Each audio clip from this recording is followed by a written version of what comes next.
Let's work on restricting access to our client-only routes. And for that, we're going to use Netlify Identity through the Netlify Identity widget.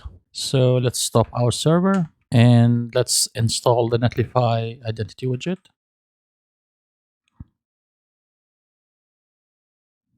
So we want the identity and the user object to be available to all our routes. And we want to initialize it just once.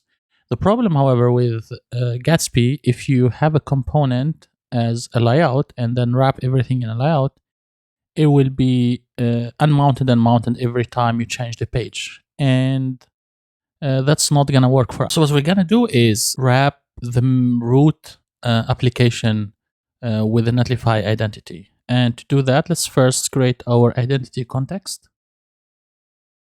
It's going to be on the root project in here. And let's call it identity context.js. First thing, we're going to import React. Note here that we are using the require syntax because this is not getting transpiled by Gatsby and it's treated as a plain node file.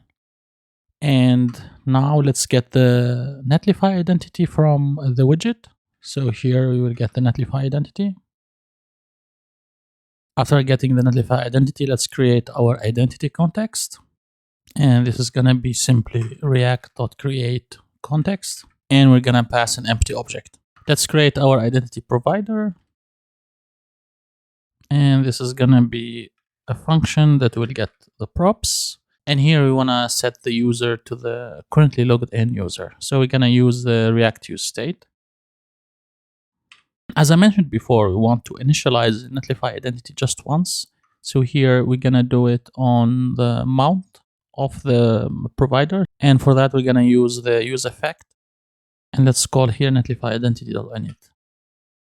And we'll give it an empty object. And in here, let's pass in an empty array. Since the login is asynchronous, we need to listen to a few things on login and on logout, so we will be able to set the user. So first thing, we need to call the Netlify identity on and then login. And then here the user will be passed and we need to set it to the state.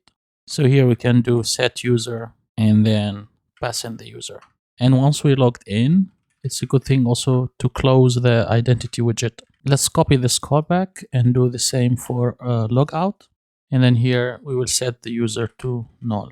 Okay, now our state is set up. Let's return the provider. So this is going to be our identity. So this is going to be our identity context. And let's make it uppercase identity context.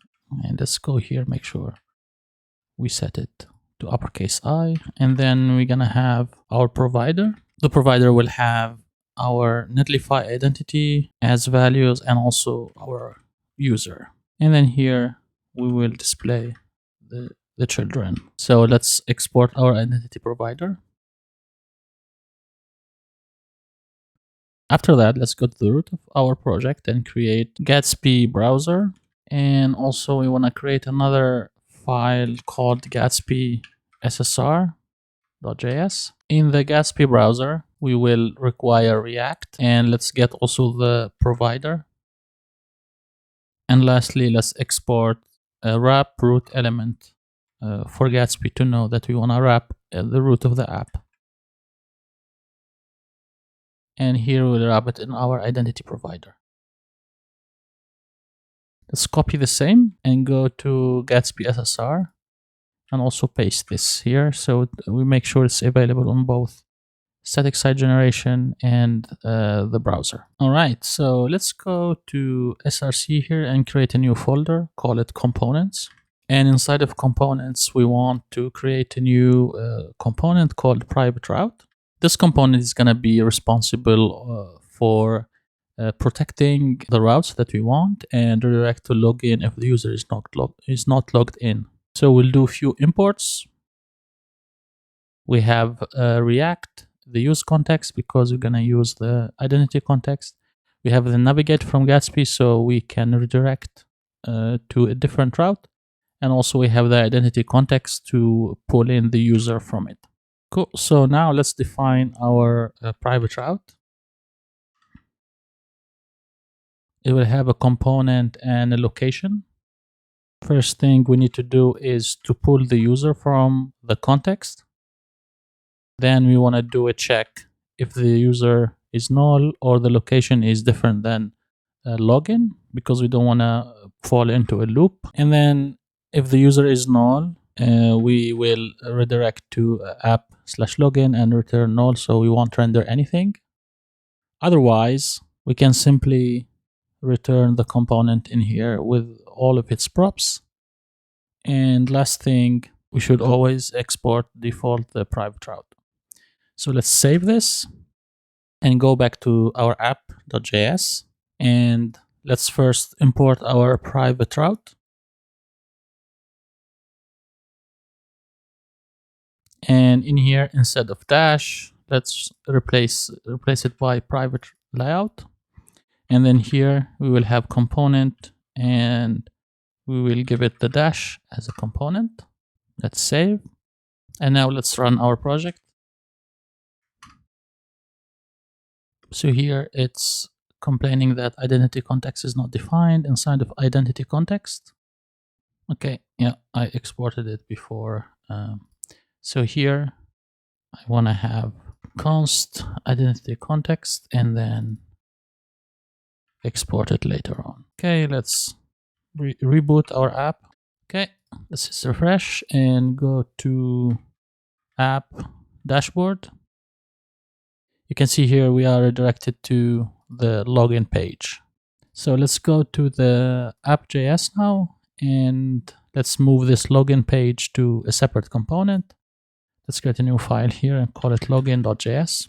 And let's start copying some of the code. And first, let's import React from React. And let's export default login. We want to wrap everything in curly braces. And we want to import the use context. And let's also import our identity context. Let's get here the identity. Now let's wrap everything in a div. And let's have a button login in here.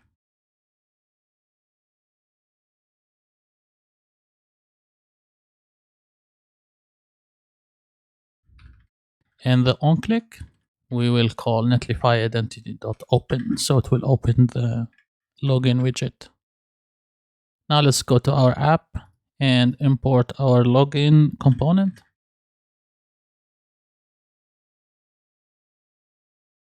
It's complaining here because, so let's go back to our identity. Here it's not the default export, we want to extract it. And let's save. And here if we click login, you can see it's showing us the Netlify widget. And in the next lesson, we will learn how to configure it and enable it over at Netlify so we can use it.